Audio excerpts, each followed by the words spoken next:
Hey, I'm here. I'm talking to myself. I don't know why. Let's go to a right thing. I'm so confused. All right, hey, welcome to the first layer. I'm the fat guy, known as Rich, and today we have a new member of our printing family to introduce to you. You may have seen this video floating around at the start of this uh, live broadcast, but here she is. This is, drumroll please, my Voron 2.4 300 millimeter build volume. After a lot of tweaking and a lot of mucking about, playing around, it was more software than anything else. But I am proud to introduce TK. That is its official designation. We haven't given it a TK number yet. But yes, man. Yes, I know. She's complaining to me that I'm talking Star Wars, that I'm wearing a Star Trek shirt. Well, I'm wearing a Star Trek engineering shirt because that's a feat of engineering. Oh, my noise filter's cutting me off. Okay, let me just go into that. We'll have a quick little. Let's pull that back. How's that? Is that better? That should be much better. All right, going in and out. Okay, Sheldon, I think I've got it fixed. Does it sound better to you guys? Just give me a yes. Okay, great. All right, if I'm coming in a little too loud, let me know. It does look like I'm peaking here, so I'm just going to quickly adjust that. Back to there. Close that. So that should be better. Yeah. All right.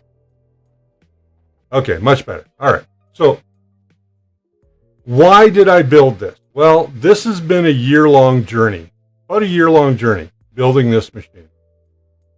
I started, I believe, last January in collecting parts and doing that sort of thing, and then I finally built it, got it all together, and I ran a test cube on it originally, and it just did not seem to be conducive with what I was expecting out of it.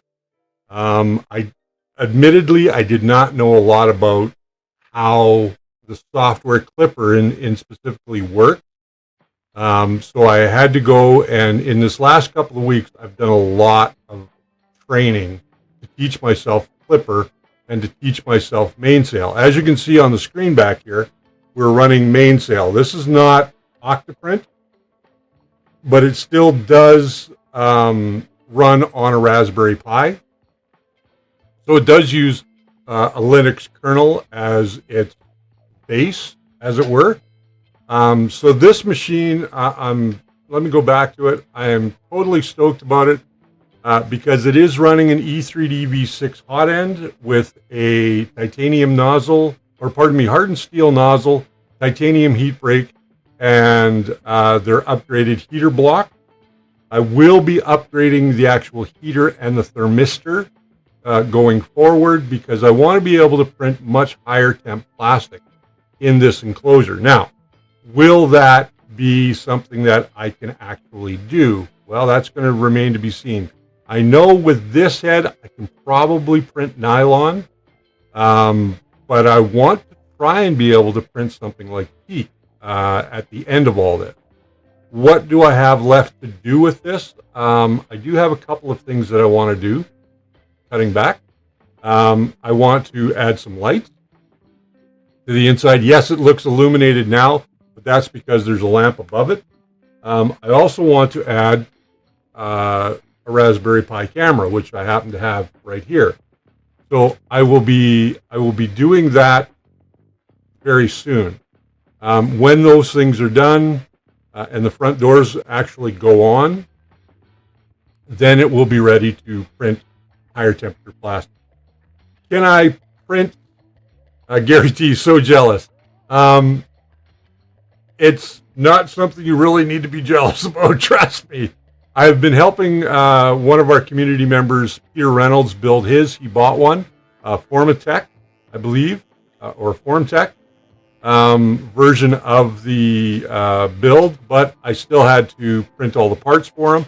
So I printed the majority of them. He's printing the odd things like skirts and things like that. What are some of the lessons I learned on this? Peak is very expensive. Yes, it is very expensive. What did I learn on this? Well, I learned a lot. I learned a lot about my skills as a builder, my skills as a programmer. As a builder, my skills are fine.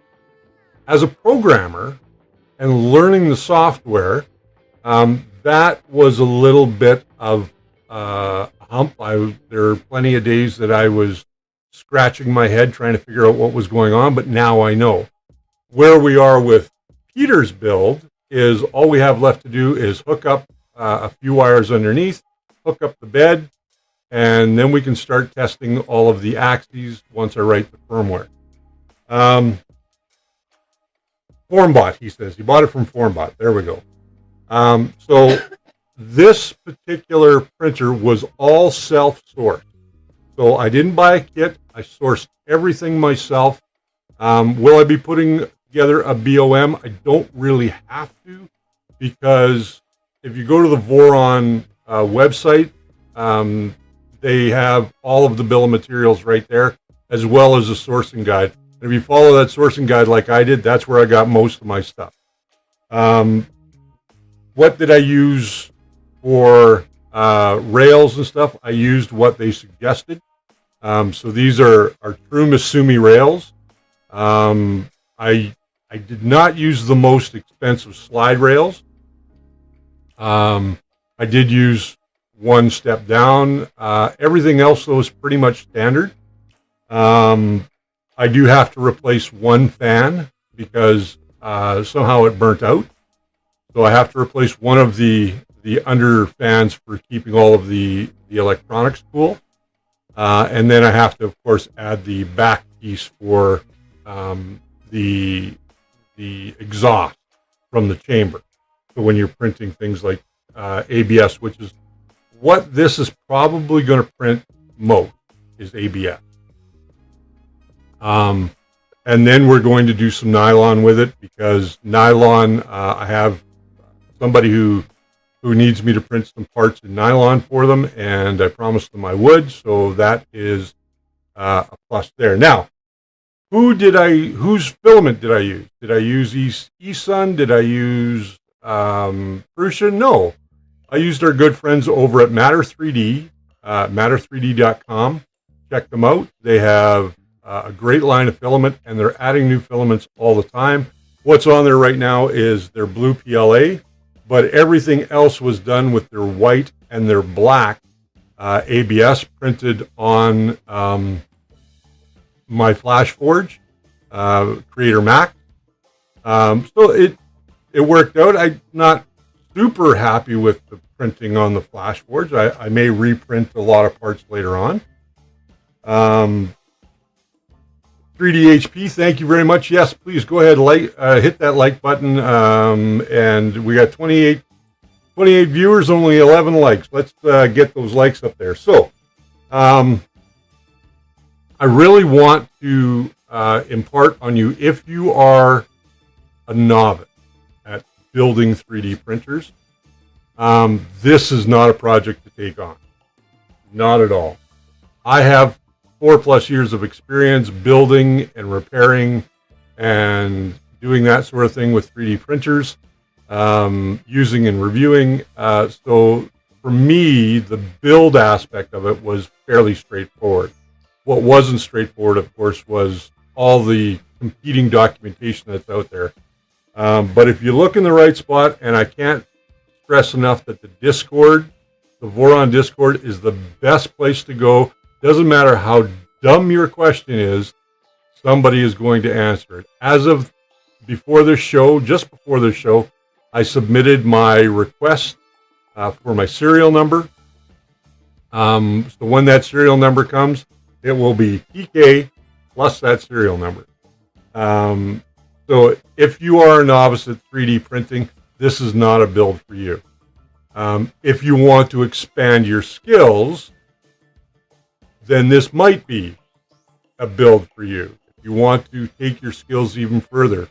Now that I've used mainsail and clipper on this machine, and I'm familiar with it now, I'm going to actually go through some of my other machines and install clipper and mainsail on those as well. Why? Because clipper allows you to do a lot of tuning to really dial in that printer that your typical Marlin doesn't have, or is not easy to get to. I'm going to switch the camera. I'm actually going to go over here, and I want to show you guys a couple of things. Installing Hero Me Gen 6 was a lot easier than I thought it would be. Heat set inserts made the installation slicker than snot on a dork noob. Yes, Dominic, I can totally relate to that. These little guys right here, which are heat inserts, are your best friend on this build. And if you put them in straight, everything will line up. Putting them in straight, manually can be a bit of a challenge, just so you guys know. What I did was I purchased myself just a cheap soldering iron, 60 watt, 110 volt. This one I strictly use for doing heat inserts. So I'm not using my good soldering iron to do heat inserts. Any questions about my build? Please. I really want to see those questions today. If you've got questions about the Voron, what my overall thoughts are, I want to share them with you today. As we're waiting for some questions to come in, I do want to thank our sponsor on this channel right now is Mars Hydro.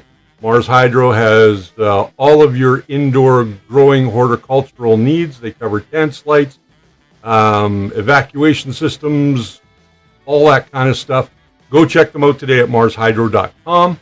And if you're looking to grow vegetables all year round, Mars Hydro is the way to go. And like I said, we're going to be doing those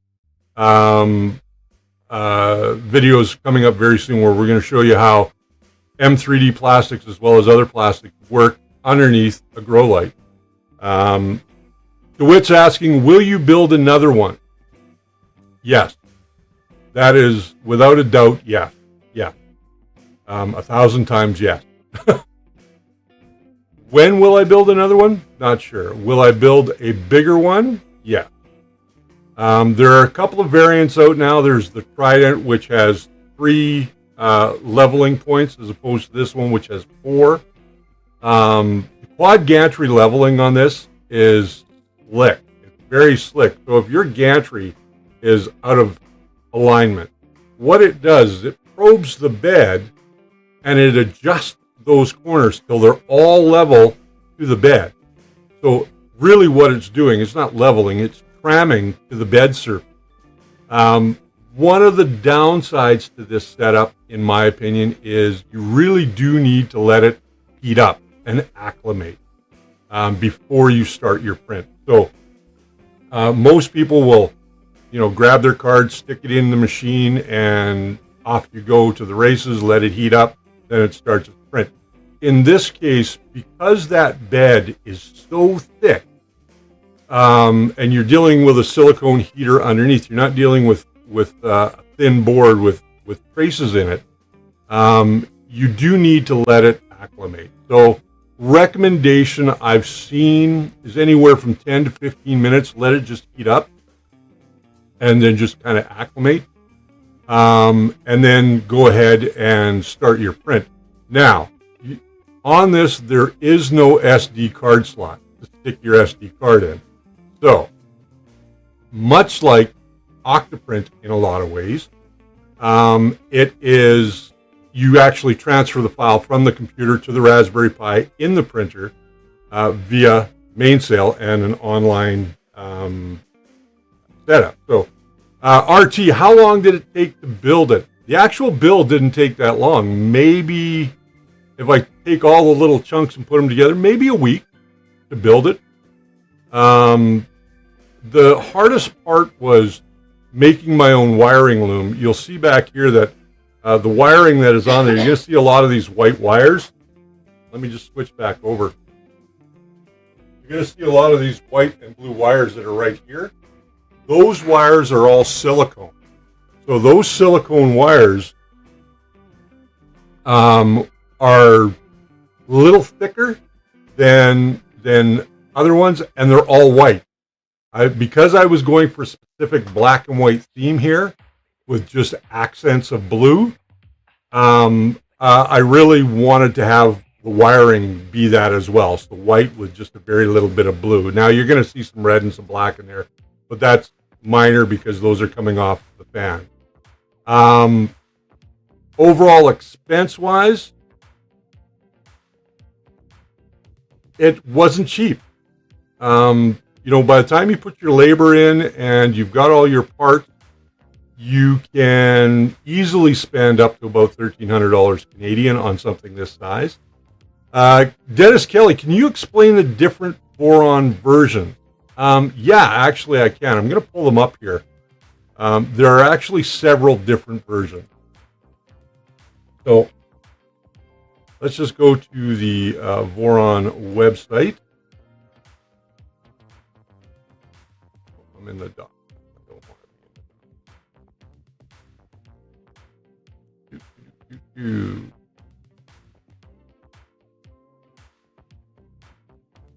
Voron design. Oh, that's fine. There we go. Voron design. So the different printers that they have, there's the Voron Zero, which is a much smaller machine. So the Voron Zero is a much smaller. It only has about a 100 by 100 by 100 build volume. It's very tiny. That is a unique kind of printer. If you're looking for something really small to put on your desktop, that's a good option to build.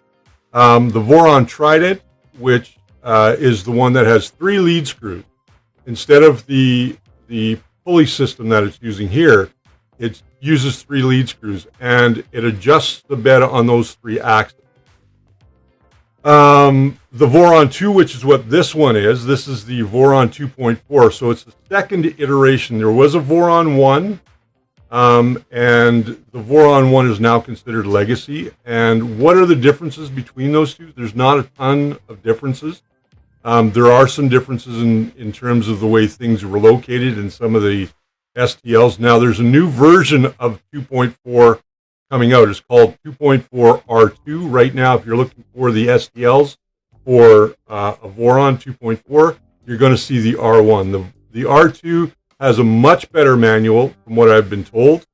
It also has a much better set of STLs. Some of the STLs have changed to give them more strength, I believe. Gary T, 1,300 Canadian is a great price for a printer that size. That is fast and can be enclosed. Not much more than a Prusa. No, you're absolutely right. It isn't much more than a Prusa. But you do have to learn a lot. Now, the Voron switch wire, which is a bed slinger.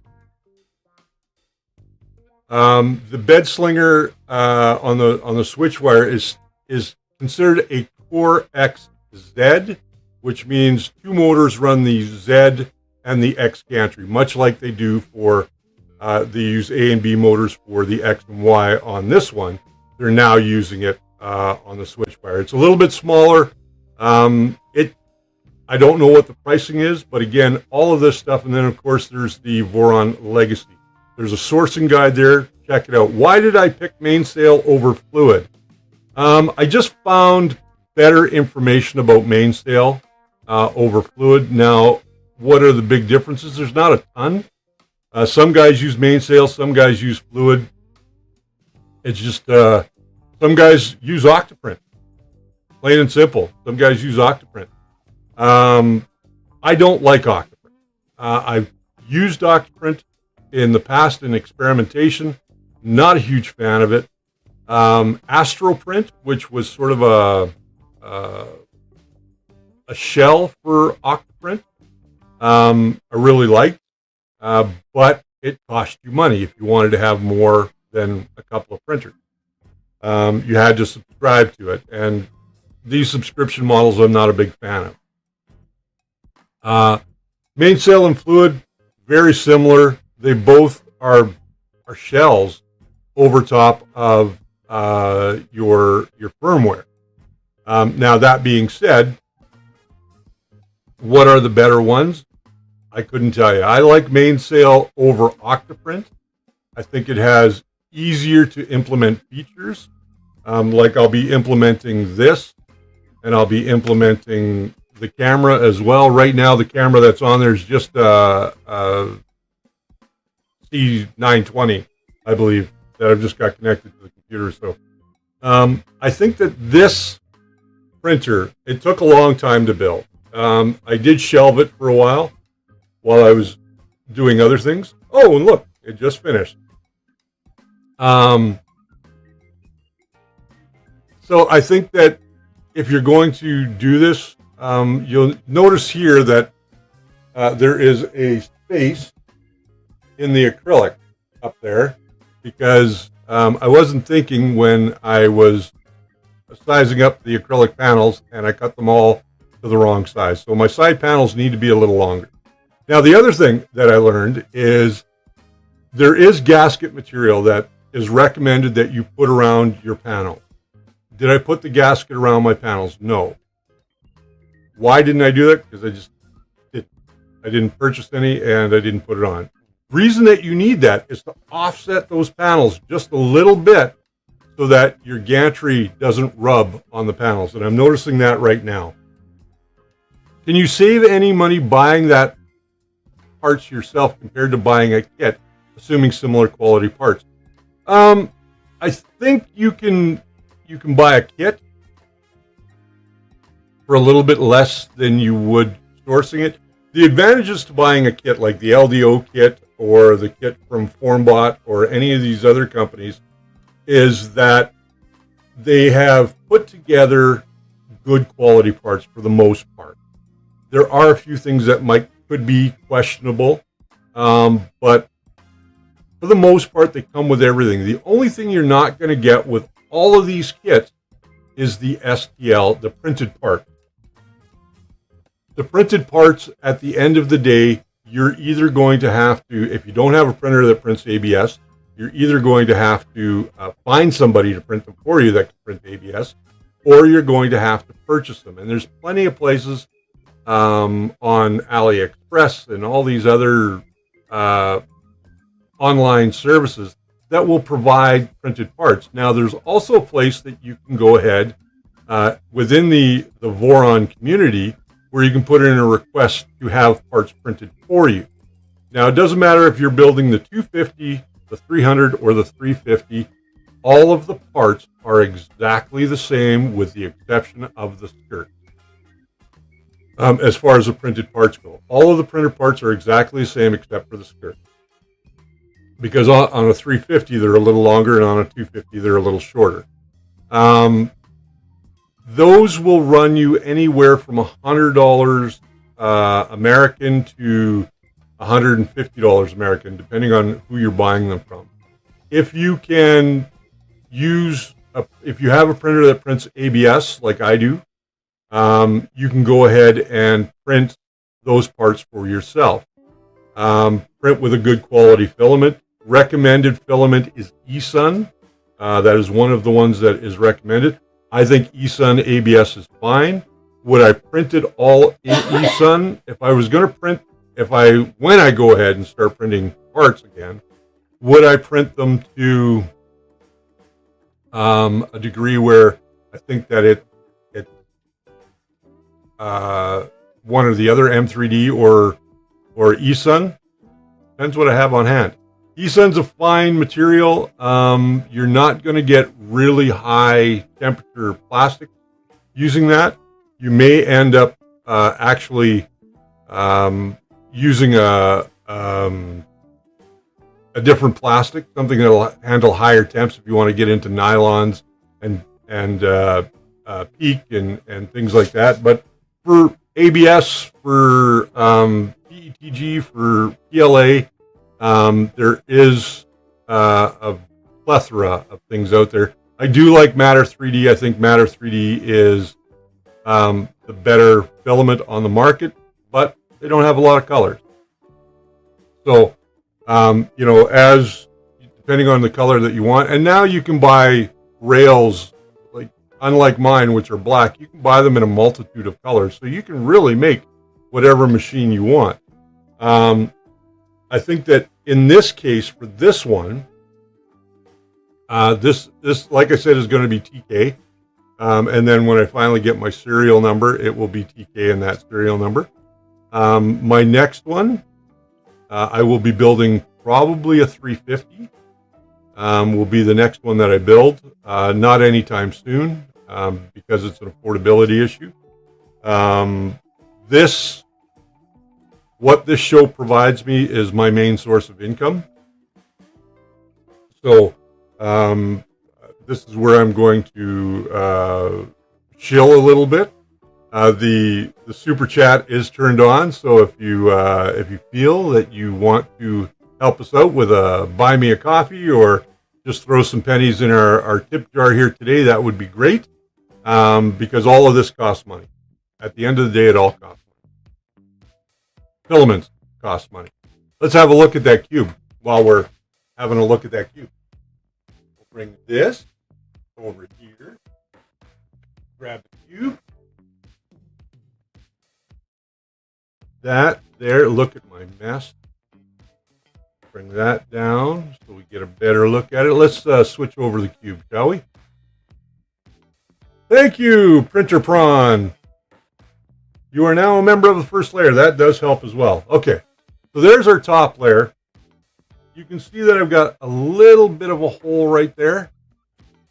I really should, I do still need to do a little bit of tuning. As far as the sides go, let's look at side one. That doesn't look bad at all. I'm pretty happy with that. Not a ton of ghosting. That Y is nice and crisp. There's the X. I think I've got it dialed in for speed right now. And there's the Y, or on the back part of the print. Now this right here, we can see there's a little ghosting. I'm going to have to work that out. We had just a little bit of under extrusion right there. But would I call that a success? Absolutely, I would call that a success. That probably is the best print I have gotten off this yet. That's the best cube I've gotten yet. So, and I've gone through a number of iterations of cubes, and this right here is just a couple of them. Here's the one that I just took off. Here's three more. So you're going to be tinkering a little bit with this guy when you're done. So some of the things to keep in mind. Now, do you need a dedicated computer on your printer to do all this? No. Do It Canada, thank you very, very much for the super chat. Thank you. Thank you. Thank you. That does help a ton. It absolutely helps a ton. So, getting back to this. Do you need a dedicated computer? No, you don't. You just need a computer that's on your network, because this works on your network because of the Raspberry Pi. Can you make it standalone? There are ways to do that, yes. Will you make it standalone? Probably not.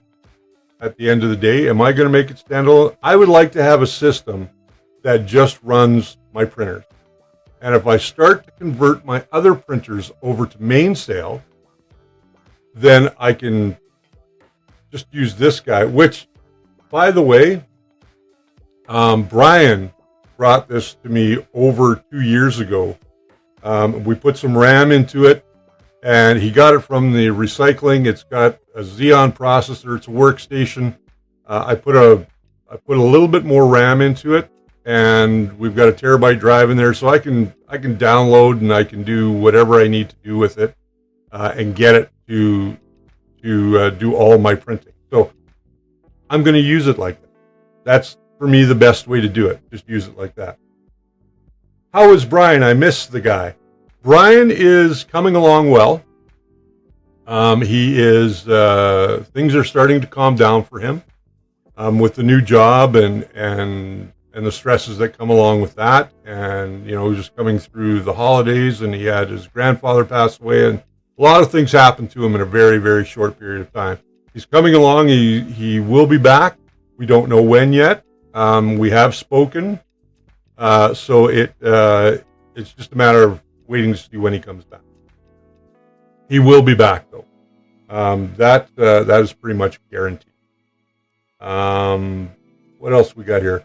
What's the difference between skins and top and bottom layers in Cura? My wife's obviously not watching things very well, because she's missing questions like crazy. Skins and top and bottom layers. Now, as far as skins go, let's pull this up. While we're online, let's pull up Cura, and I want to show you guys something about Cura that is very cool. I'm just going to shut this one down. I'm going to move Cura over here, and I want to show you guys something that's very cool about Cura. If you're new to Cura, I use Cura all the time. Cura is one of my favorite slicers because it's come so far in such a short period of time. I was an idiot, and I purchased bring this guy over here. I was an idiot, and I purchased Simplify 3D when it was the number one to have. I bought it really early into my 3D printing career. Would I do it again? No, I would not. I would not purchase that program again. There are so many pieces of software out there right now that are free and do a great job. Okay, let's go into top layers and skin. We're just going to go to custom. I just have to change some configurations here real quick. Actually, why don't I show you guys this? Let's get over here. All right. So when you are in Cura, I'm going to close this. I'm going to close this. When you're in Cura, you will see this when you first start Cura. This is how it's going to come up with whatever software or whatever printer you have designated to. You can see here we have the Voron 300 generic ABS. We're going to have to change that. It's on a V6 0.4 nozzle. So first thing that I do is I hit this custom button. This is going to open up things very in depth for you. Second thing that I do is I go up to preferences and I go to configure Cura. Now, under the configure Cura settings, you just go to settings, and up here where it says check all. Make sure there's a check mark in there and not a little gray square. Once you've done that, you open up a whole host of new things. So you've got so much more information here. And the nice thing about this is that if you are looking for a specific thing like no skin in Z gap, it's going to tell you. It has a little pop out that tells you exactly what it is. Skin overlap. That's overlapping the outer layer is what that's going to do. So top skin removal width. So what does that mean? It's when it's going to, I think that means when it's going to iron. It says here the target width of the top skin areas which are to be removed. Every skin area smaller than this value will disappear. So you can get gaps. That's where I'm experiencing gaps in my cube right now. So I have to adjust that. Right now it's where it is, it's stock, so I'm going to adjust that. But skin and top and bottom layers, your top and bottom layers are just that. The skin is what is left over. So if you use ironing, ironing is going to take that top skin and it's going to flatten it out so it doesn't look like you have layer lines. Okay. So yeah, that's is there a downside to the flying XY gantry on your Voron? Dominic, not that I've seen yet. I'm just going to cut back here. Not that I've seen yet.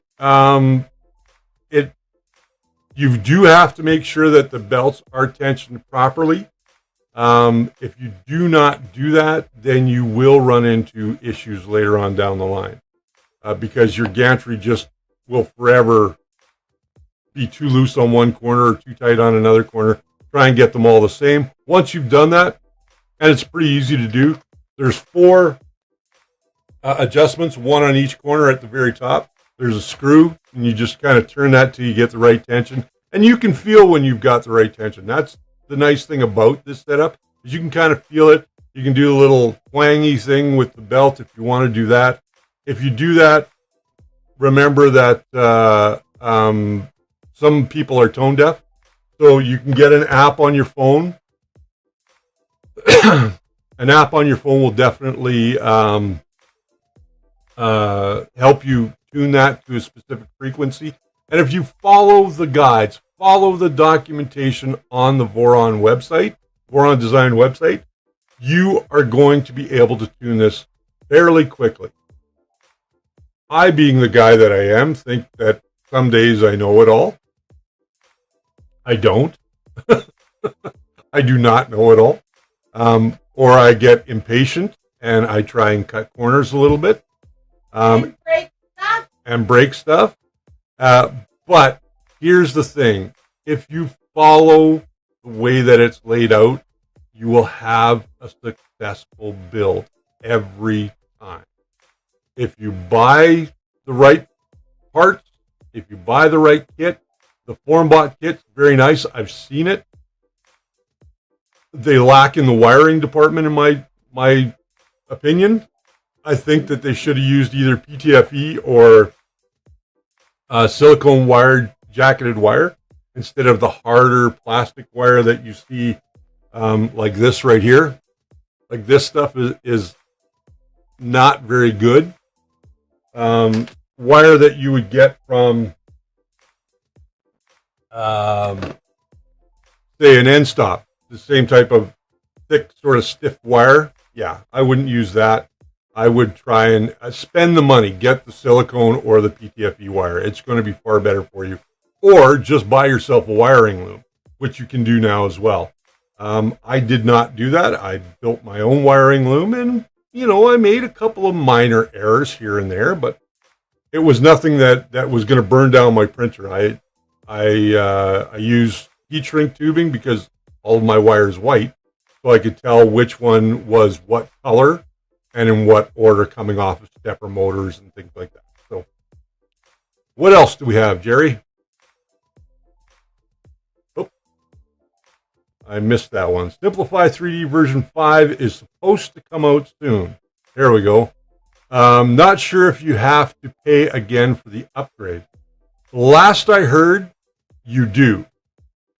5 is a major revision or major revamp from what I've been told online and through the forums. It is a major upgrade. Now, Simplify 3D has not gotten back to a lot of people in the past 3 years. Well, I guess it was 2 years ago that it was announced that they were going to 5. But there's been nothing really other than it's supposed to be coming out soon. And it is going to be a major upgrade, because that major upgrade is going to cost you money. So if you are a previous Simplify 3D user and you want the latest, greatest Simplify 3D, I think you're going to end up paying an upgrade, or you're going to pay full price for it. So, sorry. All right, Simplify 3D is good. There we go. Just got Ender 3 S1. Having great time. Any thoughts? The S1 I have not done anything with. Andrew, if it's working great for you, people always ask me, what's the best printer to buy? That is a loaded question. I always say whatever printer fits your need. and whatever printer is going to keep you in the hobby. I started with, and I've said this many times before, a Hicktop 3D-P08, which was 200 by 200 by 200 build volume. Actually, I think it was less than 200 build volume. And it was on an acrylic frame, and it was a pain in the ass. Pardon my language. It was, and it really didn't work out of the box like it was supposed to. Could my inexperience have something to do with that? Yeah, because it was a complete build kit. It's not like the printers we buy today. You get them, you've got 4 bolts, some leveling, and you're done. This takes me back to that time when I was getting started, because I now have learned a whole new set of skills using, mainsail and clipper and integrating a Raspberry Pi with the controller boards. I have 2 in there, the 1.4 turbos, the SKR 1.4 turbos on 2209 stepper drivers. The most noise that comes out of that is the fans. So I have to change the fans to quiet it down. So I'm just at the beginning of procuring parts for Voron 2.4. What's the difference between the 2.4 and the 2.4 R2? Ricky, from my understanding, is the 2.4 R2 has some revamped STLs. Overall, it's not a huge change. It looks identical. They've just redone some of the STLs to better facilitate the build. And the new manual, from what I have seen, just screenshots of it, the new manual is like unbelievably better than the one that came with the 2.4. Now, if you've looked at the manual for a Voron, you'll notice that it looks like an IKEA manual. Really, it does look like an IKEA manual. Put this there. Here's a screw you use. If you're inexperienced with these parts, get to know the STL parts intimately.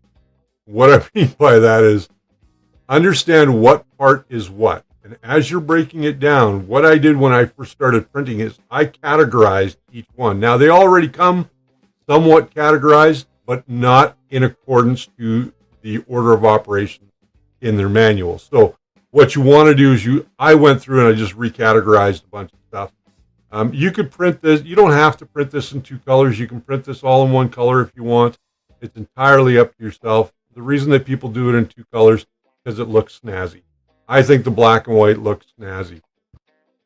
What will the color scheme of my next one be? No idea. It might be blue and white. Might be green. Who knows? I have no idea.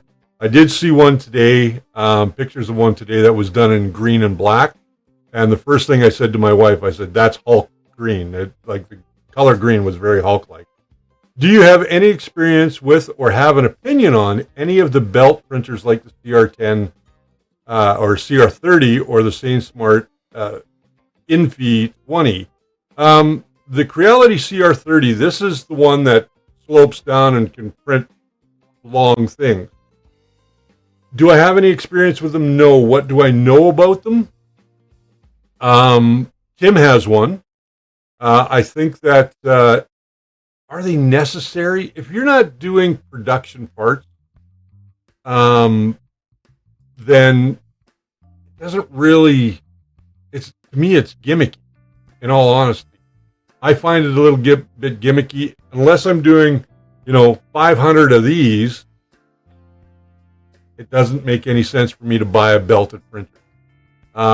If I'm doing something like, a Voron part, it could be good, but it's limited to the materials that it prints with because it is an open air printer. This is a completely closed environment.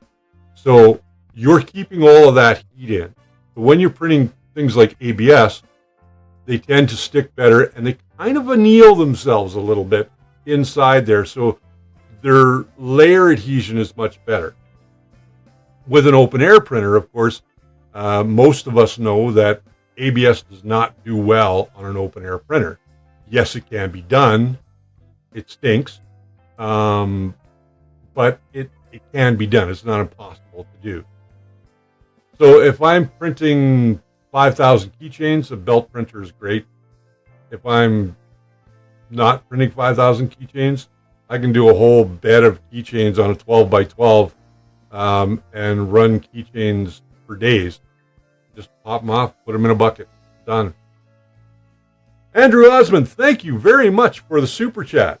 Not going to a Voron, but here is the donation towards your next one. Thank you very much. I do appreciate that. Thank you for the super chat. Could you tell me with Prusa Slicer, how do I get the supports away from the printed model when I'm finished printing the supports? Do not want to come off the finished model. Thank you. Tomcat, that is a fun one.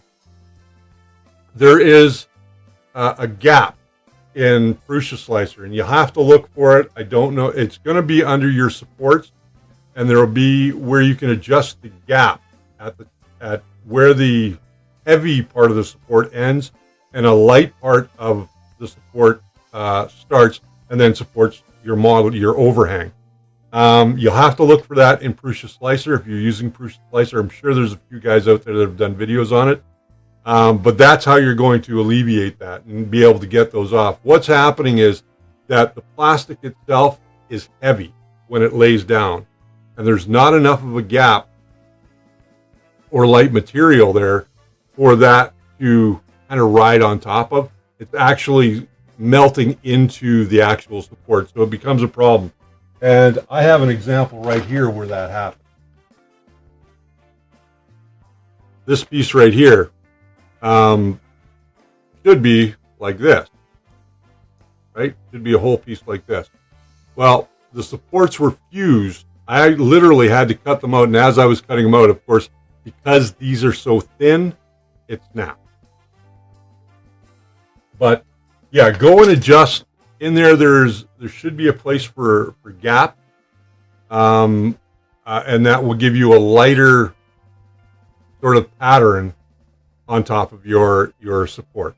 So that should help. Is mostly called air gap under supports. Yeah, there you go.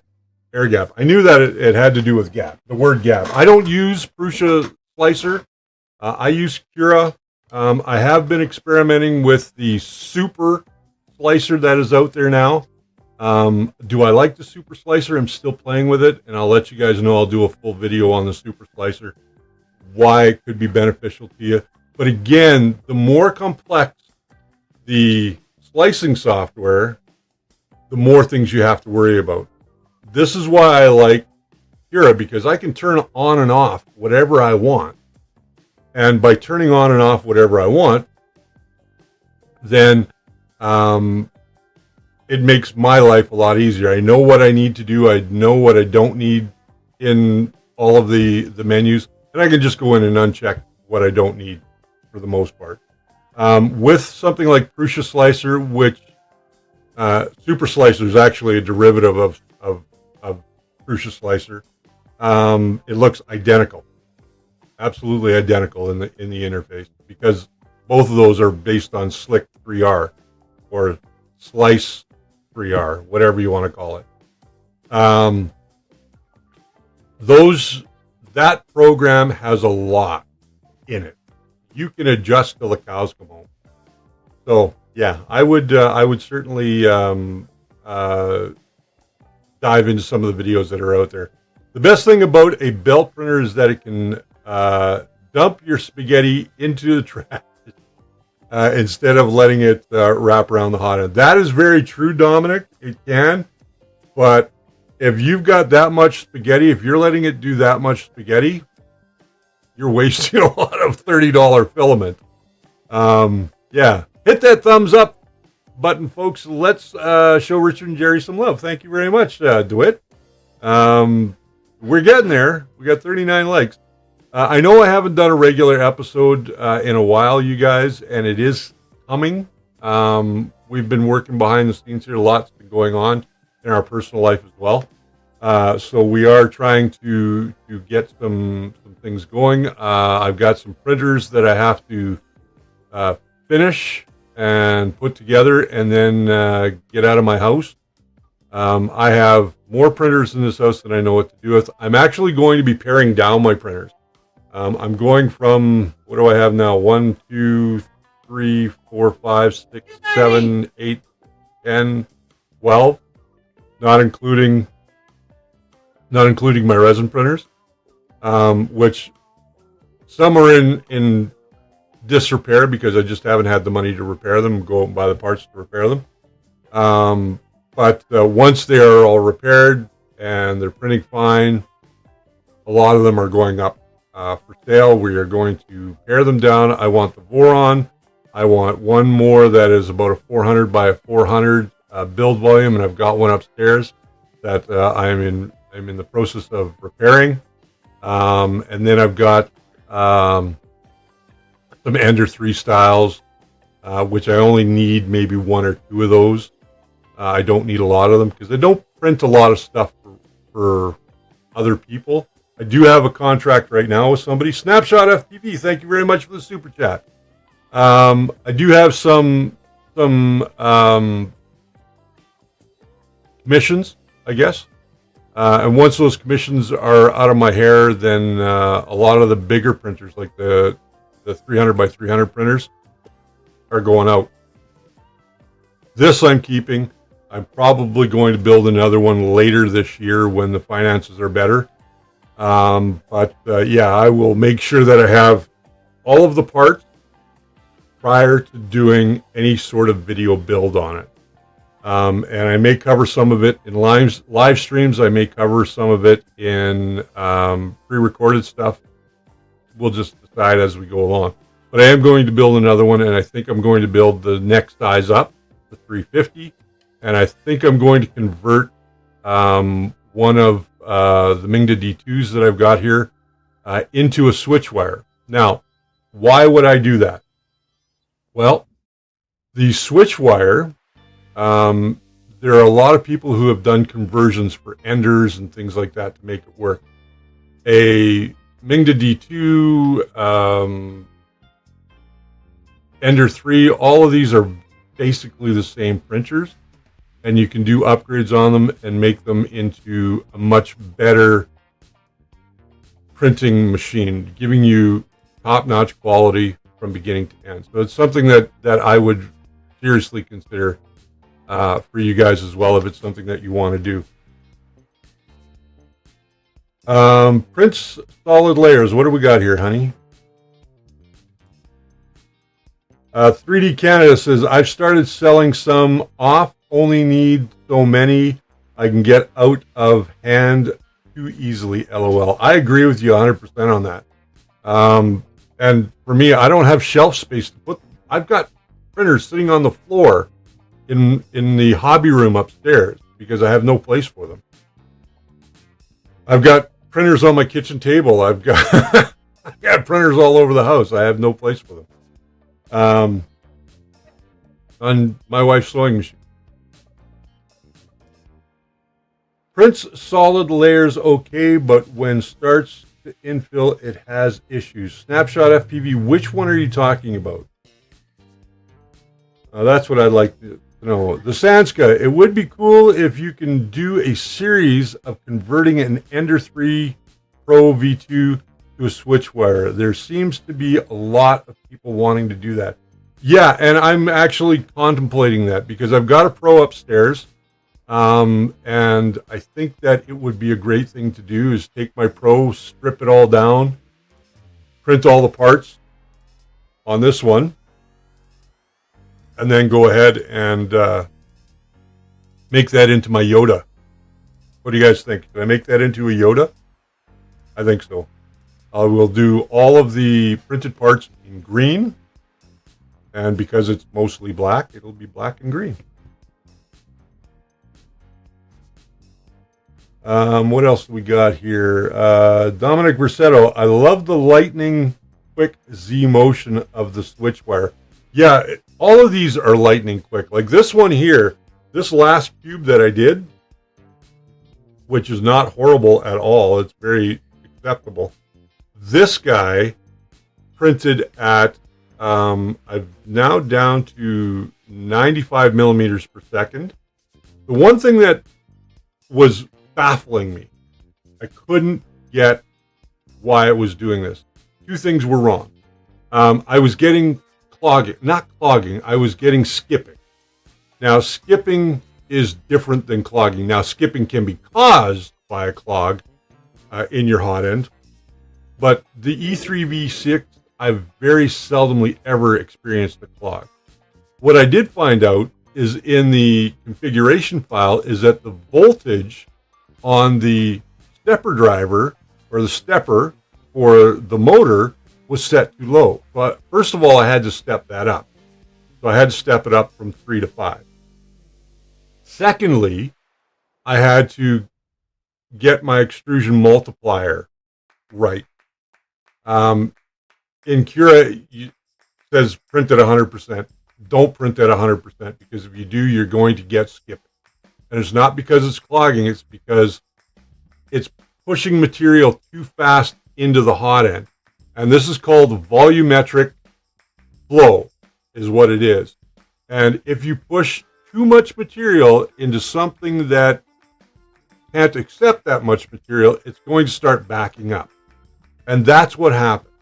So once I fixed the voltage issue, and thanks to Discord for pointing me in the right direction, because I was slamming my head against the wall. There's a whole garbage can full of bad prints that under extruded, didn't stick to the bed, tons of things. So turning that around, now that I've done that, the other thing is that the speed in which you are printing also affects how fast that material is coming out. So if your extrusion multiplier, let's say, is 94.2% instead of 100%, it's slowing it down so it's not pushing as fast into that hot end that can't push the material out fast enough because of the size of the orifice and the back pressure buildup. And that's what's causing that skipping, is that back pressure buildup. Secondly, you want to bring your retraction down. That was another thing, because I was retracting far too high into the hot end, almost getting into that cool zone, and I was retracting too fast. So if you've ever pulled a piece of filament when it's hot, you'll notice that it strings and it gets a big long string. And that's kind of what happens inside your hot end. Yes, it's hot in there, but if you're pushing too fast and you quickly jerk it out, you get that long, thin string, and then you're trying to push that back in. And if it's already cooled because it's into the cool zone, you can end up with a back pressure issue or even a clog. What else we got going on here? Snapshot, 2 comment. Okay. The Sanska sounds great. Looking forward to that. Yeah, I think that you guys would really enjoy doing watching me convert into a switch wire. I think that the switch wire is it's a nice fast machine. What am I running this at? I'm running this at 100 millimeters per second, and I'm running my extrusion multiplier at 94.6. I think that's kind of that safe zone. I get little to no under extrusion. I get no clicking, and this cube is a really good example of that. That's a pretty nice cube. I'm pretty happy with that. Nicest cube I've done. And I think that you guys will benefit a lot from a series on converting an old printer into something new that can run faster, that can give you better prints. And now that I understand mainsail and I understand Clipper a lot better and how to do things, the beautiful thing is there's a ton of support out there. All you got to do is look for it. And that's what I did, is I went on to forums, I went on to Facebook, I went on to Discords, and I found the answers that I needed. And now I'm getting nice prints. So my next print, according to my wife, has to be something to put her vape pen in. So a holder to put her vape pen in, so it's always standing up and not laying down. So that'll be the next thing. Again, I want to thank everybody for their thumbs up today. The likes are great. Awesome. We got one new member today. Thank you very much. Thank you for all of your support, guys, with the super chat. It does go to helping keep the lights on and keep us doing this show on the internet. I want to thank Mars Hydro again for sponsoring our channel right now. They're not sponsoring us monetarily. They're sponsoring us with the tent for our testing, which is going to be coming up very soon in a series of videos. And Sheldon Great, welcome to the top layer. Wow. Sheldon Grant, and you're great. You're a Grant. Your Grant is great. But yes, fabulous show today. Richard and Jerry love seeing the Voron running. Have a great week. Chat soon. Yes, we will chat soon, Tim. Very, very soon. Ricky B, I print in PLA using Crucia or Hatchbox filament. It prints fine. When I print in Matter 3D, it skips and I get under extrusion. Even when I increase the temperature, I do a temp tower and it prints okay. Now, remember what I was talking about? That backflow pressure, that back pressure. I've experienced the same thing, and I had it over on my Bluer Plus. I have to adjust the speed in which it is going through and into that. You got to remember that Matter 3D filament has a much higher purity than a lot of filaments out there, including Hatchbox. Crucia has a very high purity as well. But again, it's manufacturing. Got to remember that the guys that are doing this are material scientists. Matter 3D is made up of material scientists. They're not 3D printing enthusiasts. They're material scientists. Now, do they test their materials? Yes, they do. Have they put out suggestions yet? No, they haven't. But that's actually a great idea for a video where I can show you guys how to adjust that for a regular printer. And we're going to do that. We are going to do that. Thank you, everyone, again. Thanks to Mars Hydro. Thanks to Matter 3D. We've got a project coming up using Matter 3D white PETG that we're going to be doing. And we've got a few other things. We're going to be planting some plants and putting them in this tent here real soon. And then we're going to monitor them. We'll do time lapses, and we'll see, we'll test the plastics every week and see if they've changed, if they've deformed, or what have you. So until I see you guys next time, thank you for joining me today. I hope you got something out of today. If you did, leave a like. If you're new here, consider subscribing. If you're not already subscribed, consider our membership. And also, here's another one. Consider coming back next week and bringing me your question. Because next week I won't have this to show off. Well, I will have it, but I won't have it to show off. Maybe we'll have some prints next week that we'll show off from. Until I see you guys next time, remember that the first layer is always your foundation to a great print. Have a great week, you guys, and I will see you on the weekend.